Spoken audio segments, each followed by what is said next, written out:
All right, welcome back. This is War 8. We've rematched Salty.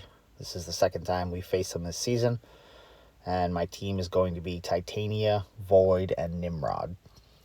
So our planner, John, was busy for most of the day today, so he wasn't able to start working on the plan until very late last night.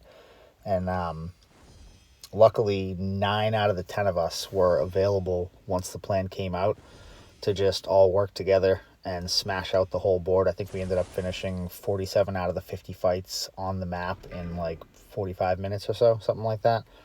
So it was pretty cool. But my first fight here is this Mephisto, taking him with Void.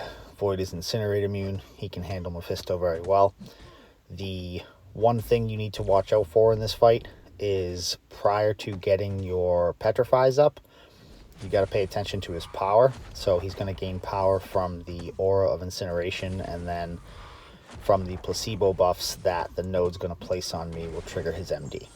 So I have an invuln on just in case he happens to reach a special 3, and until I get my Petrifies up, which I have them now, I was going to try to bait special 1s and 2s and just make sure that I'm not hitting him if he's getting too close to a special 3. So just get the power out of him and then go back to work. And at this point, the fight is very much in control. I don't have to worry about his power anymore. I can just kind of hit him freely, even if he has aura, even if the buffs are on me, because my Petrifies are just going to reverse any power gain that he otherwise would get. So here I'm just trying to get this special out of him so that I can finish him off here. And down he's going to go.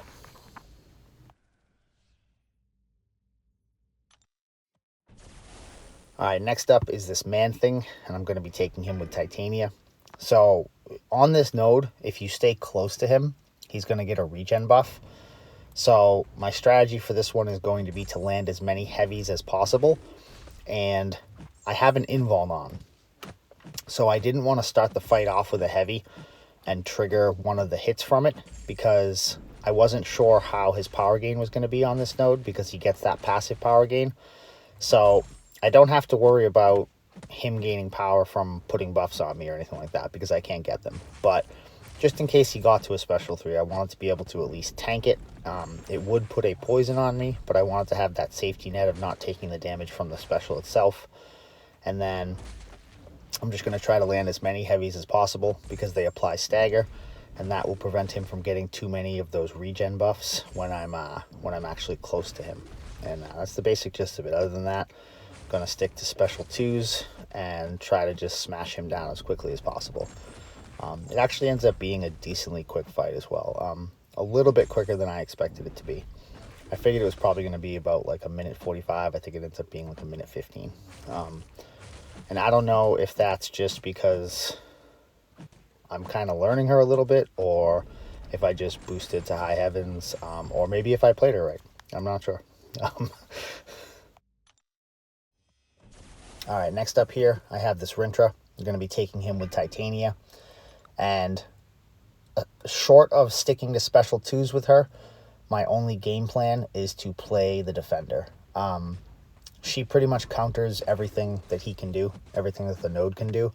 So as long as I keep his mystical charges down, I don't have to worry about unblockable specials. And I want to try and bait his special 1 and knock him down with a lot of heavies. And that's pretty much the gist of the fight. I'm just going to play the defender, not the attacker, and just going to essentially pummel him down.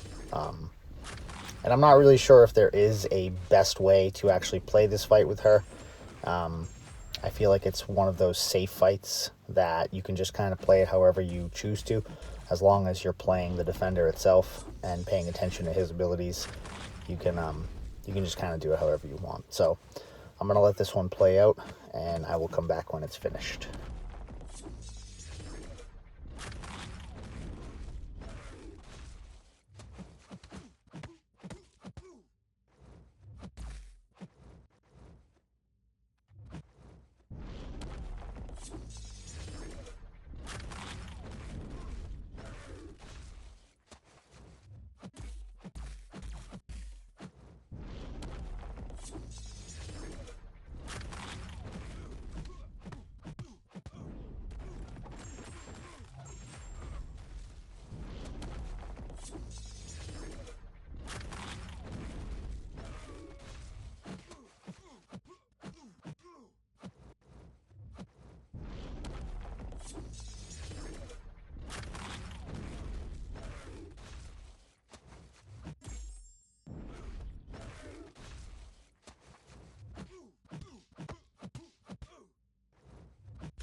All right, next up here I have this Domino. So I've been watching Vern and Cap use Nimrod, and both of them like to parry a fuck ton and get a shit ton of armors prior to launching their special too. So I adopted that strategy for use with Nimrod, and I'm going to do that in this fight. Normally I would put suicides on for this fight just to make sure that my special kills, but because I'm going to get so many armors, my special 2 is going to deal enough damage without needing to have suicides on. So watch this. Watch how fast she's going to die here.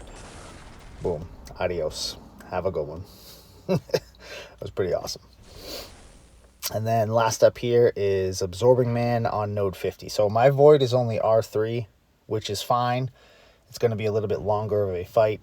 And Abs Man is R5 here. So my plan for this fight is bait his special 1. I don't really like heavy countering his special 2. I can do it, I just don't like to. So if I can avoid it, I will. I'm going to play within my comfort zone.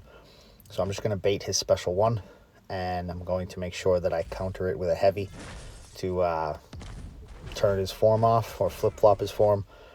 I just do it every special. Apparently you can't like deactivate his form within a certain amount of time, but I just do it every time just because it feels natural, and I don't want to have to pay attention to when I can deactivate his form and when I can't deactivate his form. So just to be safe, counter every special with a heavy, and just let Void's debuffs do the damage, let them stop his regen from bringing him all the way back up, and slow play the fuck out of it basically. And so this is going to end up being a pretty long fight as well. I believe it's going to be 2.5 minutes or so. But I'm going to let it finish out, and I'll come back when it's all done.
All right, so the war isn't actually over yet, but it is over basically. I've never seen Salty die 12 times. I know that they are having some issues with planning right now, and there is one person planning all 3 battle groups, and I can only assume that that has opened the door for errors in those plans and errors in knowing what players can play what champs, and all sorts of complications that come with having to plan more than one battle group.